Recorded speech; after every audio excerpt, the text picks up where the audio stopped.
So you just bought your brand new RX 9060 XT card and it's beautiful. But how do you get it in the system like I have here? Well, in this video, I'm going to show you not only how to remove your old graphics card, I'm going to show you how to install your brand new Nitro RX 9060 XT. Then I'm going to show you how to install the drivers, TRIXX software so that you can play with the RGB lighting, and how to optimize Windows. So without wasting any time, let's get started. So before we can actually get the card in the system, there's a few things we need to take care of. Let's go over that real quick. So now these things aren't necessary, but they're recommended to get the most performance. Depending on your BIOS, it will be different on every BIOS. We'll go into advanced. We'll go under PCIe subsystems. We want to make sure that resize bar is enabled. So make sure it's enabled. You may need to update to the latest version of your BIOS. I'd recommend that regardless. Update to the latest version. That way resize bar is supported. And then of course above G memory enabled as well. Now we want to make sure that PCIe Gen 1 is set to Gen 4. You might want to set it at Gen 4 at first just to make sure there aren't any issues. Then under ASPM control for CPU PCIe, you're going to want to set L0s and L1 entry instead of disabled, though auto does work at times, so we'll leave that here for power management of the card. Come out of here. And then we'll go under integrated graphics configuration. You want to make sure your initiate graphics adapter is set to PEG, also known as PCI Express Graphics, instead of IGD, integrated graphics device. And then integrated graphics is disabled, then come out of here. The card requires UEFI, so make sure you're set to UEFI. If you're set to CSM and you switch to EFI, you may not be able to boot. I'll have a video linked down below on how to switch from CSM to UEFI, as well as MBR to GPT. So make sure you check that one out as well. And once you're done there, you can hit F10 to save and exit. So right now the system has an Asus Dual GeForce RTX 4060, and well, it's an 8 gig card and it's kind of slow. We're going to take care of that now. So on the system, we'll open up a browser and we'll go to amd.com. Then we'll select accept cookies or reject, whatever you prefer here. Then resources and support. Under Radeon graphics and AMD chipset, we'll select drivers. On the driver support for processors and graphics, we'll scroll down a tiny bit. Then under browse products, we'll select graphics. Then under product family, we'll select Radeon RX. Under product line, we'll select Radeon RX 9000 series. And finally, under product model, we'll select AMD Radeon RX 9060 XT and click submit. Under drivers and software, we'll select the version of Windows you're using. I'm using Windows 11 64-bit. And then here, I don't like to use the auto detect. I like to select current version. Let me know what version you're by the time you watch this video, and then I'll click download. Okay, while that's downloading, since this is a Sapphire card and it utilizes TRIXX, we'll just do a quick search for Sapphire TRIXX, and then under Sapphire Technology, we'll click on Sapphire TRIXX Software. And I'll have links for everything down in the description below. Here we'll select download the latest TRIXX. Then while that's downloading, we'll come up here under wagnardsoft.com. And then here we'll scroll down a tiny bit. When we see display driver uninstaller, the latest version, we'll click on that. Close that out. Scroll down a tiny bit. And then you'll see click here for download and support. So click that. Then finally scroll down a tiny bit more and you'll find download DDU portable self-extracting or download DDU installer. I'll select the portable self-extracting one. Okay, that downloads real quick. When that's done, we'll click on the DDU that we just downloaded, and it's going to open up a self-extracting archive like this. You can either extract it at the downloads folder or go to the root of your C drive, type in DDU so it'll create that folder for you. Then click extract. It's real quick. You can close out of here and we'll go into File Explorer, then this PC, C drive, and then we'll see DDU here. And this is what we're going to need to use. So what we're going to do now is we're going to boot into safe mode. Then we're going to remove the graphics drivers for this Asus card. Then we're going to shut down the system and install the brand new graphics card. The reason we do that is so that we make sure we get rid of all the old graphics drivers the system may have, so that we have a clean slate, a clean ground for your card to run, so that you get the most performance out of your card. You don't need to do this whatsoever, but if you prefer to have less issues, less blue screens, and more performance, it's probably better that you do it. Let me show you how to do it real quick. Okay, so first off, we hold the left shift key Then we right click on the start button, hover over shutdown or sign out, and then click restart. Okay, now we can let go of the left shift key. Then we'll go under troubleshoot, advanced options, startup settings, and then we'll click restart for restart to change Windows options, such as we're going to be utilizing enable safe mode. So click restart here. All right, so on this screen, we have a few options. Number 4, enable safe mode. Number 5, enable safe mode with networking. And number 6, enable safe mode with command prompt. I'm going to select number 4. So now in safe mode, and you'll know you're in safe mode if you see safe mode on all 4 corners, we'll go to File Explorer, this PC, C drive, and we'll go to DDU. Now we'll go back in here, and then now we'll double click on display driver uninstaller. Yep, first time, so click OK. You might want to resize this so you can actually read everything. Now this is the part you have to be incredibly careful with. If you have an AMD chipset, meaning you have an AMD CPU in there, you want to make sure you remove all of these checks under AMD specific options. That way it won't remove any of the chipset drivers that is needed for your system to run well. Okay, then under specific options for Intel, since we're running an AMD chipset, we can select all of these, but if we're running an Intel CPU, we want to make sure to get rid of all of these and then place a check under all the AMD specific options. And then scroll down a tiny bit more. Advanced options, make sure you have prevent downloads of drivers from Windows Update when Windows search for all of that. Place a check right over here and then click OK. That way Windows won't automatically say, hey, I found the best driver, let me download it and install it. You can take care of it on your own. So coming up here, since we do have an NVIDIA graphics card right here, we're just going to be placed checks under all of these here. Make sure to not have a check under this one because it'll keep the control panel and you don't need that. And then we can leave this all default. So now we're done here. We'll click close. Then here, select device type. We'll select GPU. Now, I have an NVIDIA graphics card, so I'm going to select NVIDIA. If I had an AMD graphics card, I would select AMD. And if I had an Intel graphics card, I would select Intel. But I have an NVIDIA, so I'm going to select NVIDIA. And then over here, we're going to select clean and shutdown. We're doing that because we want all the drivers to get removed, then shut down so that we can install the new graphics card. Then I'll click here. This will only take a few seconds.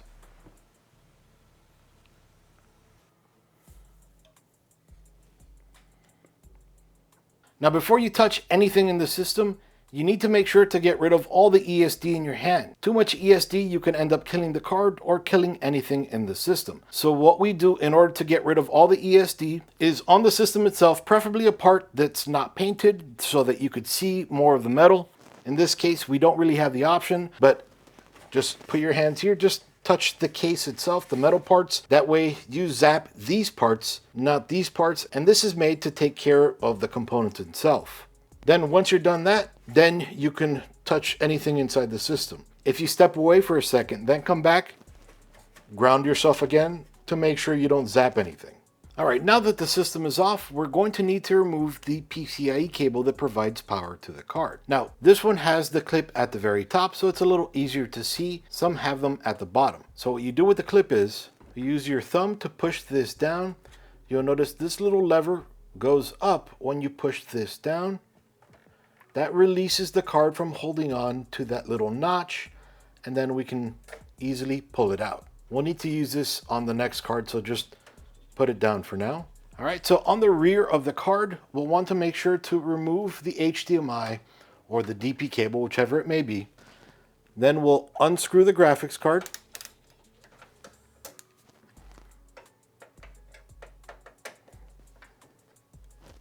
Okay, now this is different on different types of motherboards, but on this particular board, the MSI B850 Tomahawk Wi-Fi, there's a little button right over here which releases the card. So if I click here, you hear a little click, and now I can just pull the card out really easy. Let me show you how to do it on a more standard board. Now, as an example, on a more traditional board, Here we can see is where the CPU would typically be. Here's the graphics card. Turning it around over here, we can see right over here, that same locking mechanism, just in a different form. Now, in order to release this card, all we need to do is push this down. The card comes loose, and then we can simply pull the card out. Now, sometimes this might get a little difficult to get to. That's why MSI placed it over here as a button, just to make it a lot easier. But again, on the older boards, here sometimes is where your heatsink will be, so it might be a little difficult sometimes to get to. Here is where your RAM will be. Just push this down.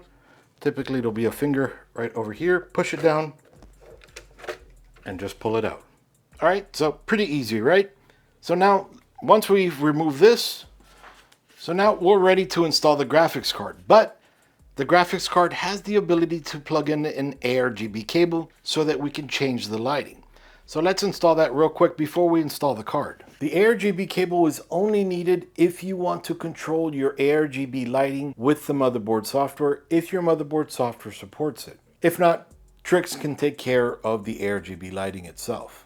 Now, this is an aRGB cable that comes with the card, and we're going to need to make sure we have an aRGB port. Not all motherboards will have it, but if you do have an available aRGB port, you notice how that has 3 pins there, or 3 places for pins, and that has 3 pins here. There's on the 3rd hole right over here, there's a missing pin, just like right over here. So I'm going to install it like this. So just slide it right in there. Okay, and once we slide that in there, that makes it a little bit easier, so that now we don't need to fumble and mess around to find that port. It's right there. Now we're going to insert these gold PCIe fingers into this PCIe slot right over here. We're going to make sure that these disappear into that slot, and then we make sure we don't see any more gold fingers. These 2 little metal prongs over here, we need to make sure that they go in between the motherboard and the case. It's a little slot in between. So now what we'll do is we'll slide the card just like this right into the PCIe slot. And then we'll push the card in. Notice right over here. And we're going to hear the little click from the button over here that the card is fully inserted. So one sec, I'm going to push it in. Okay, so the gold pins have all disappeared. There was a little teeny tiny click. You may not have heard it. And now the card is installed. And now that we've slid the card in and it is in the proper slot, we'll go ahead and just screw it in. You may need to lift it a tiny bit so that it slides into the screw hole. Now, I wanted to use the sag bracket the card brings, but because of the case and the odd placement, I wasn't able to slide it in. But it does come with it, and you may be able to use it in your own case. In case you can't, you could always pick up one of these. I'll have links down below so you could check it out. And with this, you could just slide it right into here and twist it until it hits the card, making sure you don't get a fan there. Okay. And you might want to grab a little level if you have one. Place it, make sure that the case is on an even surface, and then place it on the card once you find out. And we can see that it needs to go up a little bit more. So I'll adjust that. Needed to go down actually. So we adjust that and now it's perfect. And now we need to install the PCIe cable. Now the same way we removed it, we're going to want to make sure we align these properly. This is a 6+2. Just make sure the +2 is on there properly. And then we'll just slide it the same way we removed it right into here and just push that in, and that'll click right in place and that'll lock it so that you can't pull it out. Now we'll grab the RGB cable that we had from before, and then we'll see the little plugs right over here, and it's difficult for me to see what I'm doing in here. Okay, we have that one tiny pin. Gotta put my hand in there for right now. Okay, so then we'll connect it there. Unfortunately, I had no better way of showing you how to do that, but now let's turn the system on. So now we're ready to plug the system in. On the rear of the system, if you plugged in your graphics card up here, you were using onboard video. Now you're going to be plugging it right over here. So whether you're using HDMI or DisplayPort, we'll grab the cable and plug it in to the horizontal card, not the vertical. And then we'll proceed to plug in all of the other regular connections. So 1 second, and then plug in power. If you flick the power switch off, make sure it's on I for Iggy, or on. Now we'll turn the system on for the first time with the new graphics card.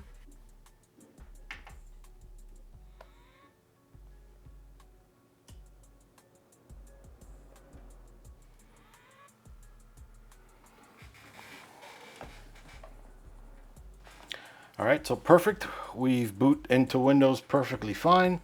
That's awesome. So now we'll go into File Explorer, Downloads, and we'll install the Wickle AMD drivers. So 1 sec. So click here.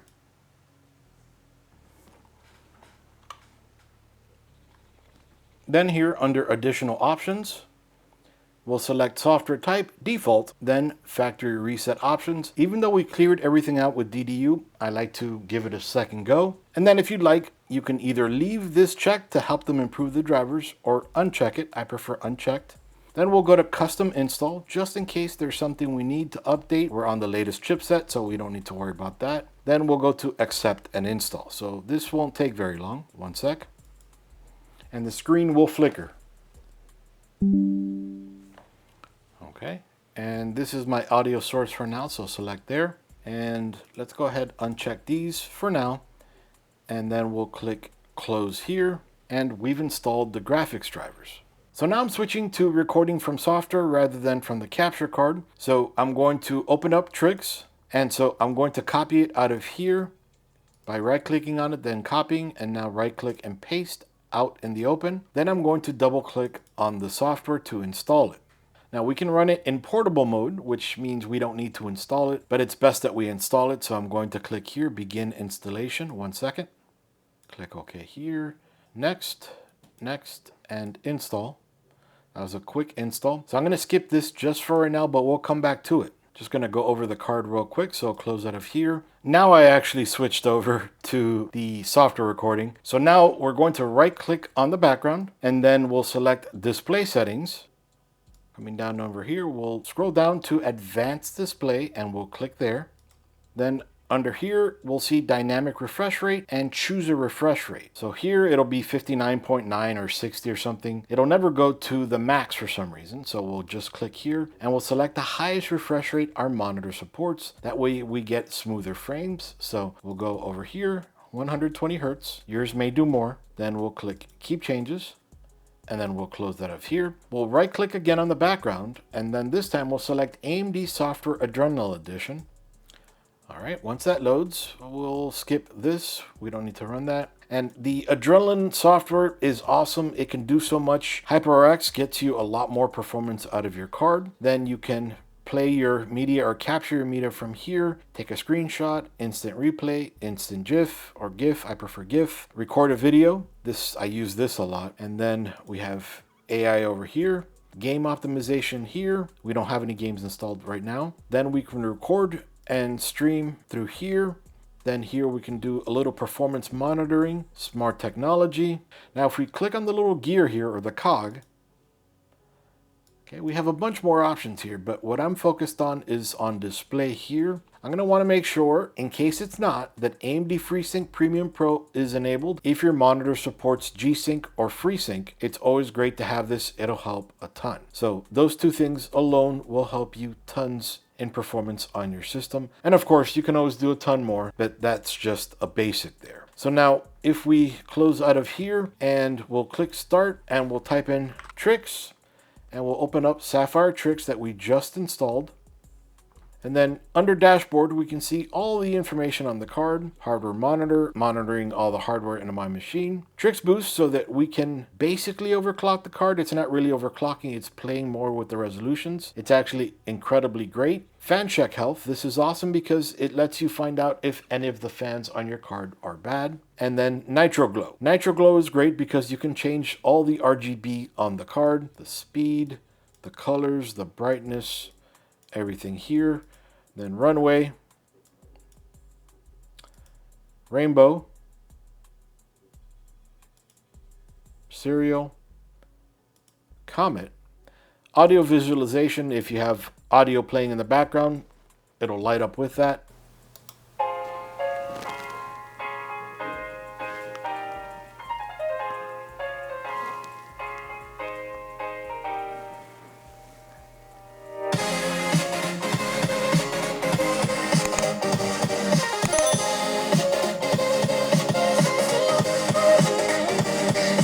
And I'm just going real quick over this custom color. You can select whatever color you'd like. Then we can turn it off. We can also choose external source. So in this video, we've gone from the very beginning. Removing your old graphics card, drivers and all, installing your brand new graphics card, then installing the drivers, the RGB software, and then optimizing your system to get the best performance. We've gone through it all here for you. So now you can game, now you can use your workstation applications, be it SolidWorks, DaVinci Resolve, or whatever it is you may do on your machine. You can do it all now. Now, if you're curious to see how the other cards performed and compared to this one, you can check out this video here where I do the full review on the card, and then coming next, gaming down below. This is Iggy with ThisBytesForYou out. See you guys.